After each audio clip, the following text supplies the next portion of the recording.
John, thanks so much for coming on the show. You said Palestine is the issue in the last century and in this century. How does it link everything from war and peace, atrocities, imperialism, information to neoliberalism?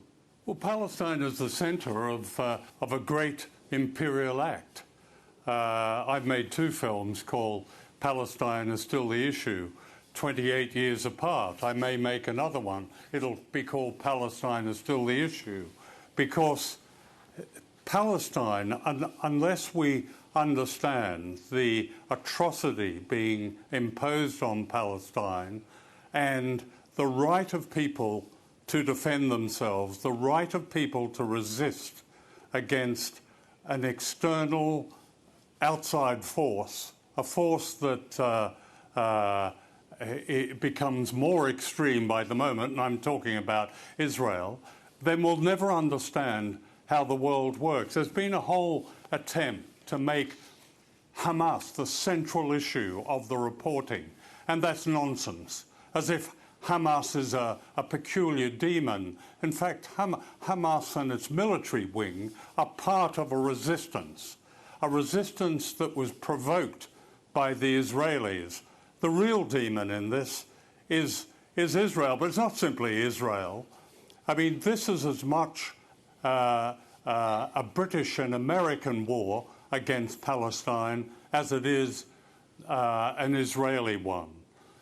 You know, just a few years ago, the chief of the defence staff in Britain, Sir Nick Carter, visited Israel, and between himself and senior Israeli strategists, they drew up basically a secret plan.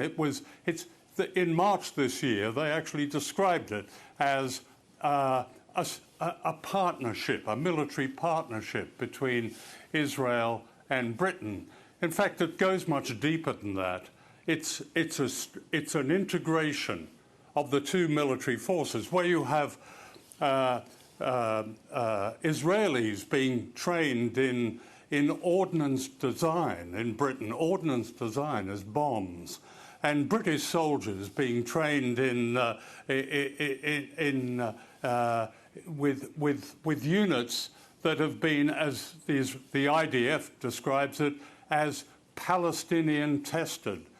So the integration of Britain, and especially the United States, which gives Israel $10 million a day, is complete. So it is, in one sense, it's a British, European, American war against the people of Palestine, who are doing one thing, and that is exercising their moral and legal right to resist a brutal occupation. Thanks for watching this Going Underground interview. Don't forget to leave a like and subscribe to the channel with notifications on to never miss an interview. Now it's your turn. Tell us what you think by commenting below and getting in touch via our social media. See you next time. All that is solid melts into air.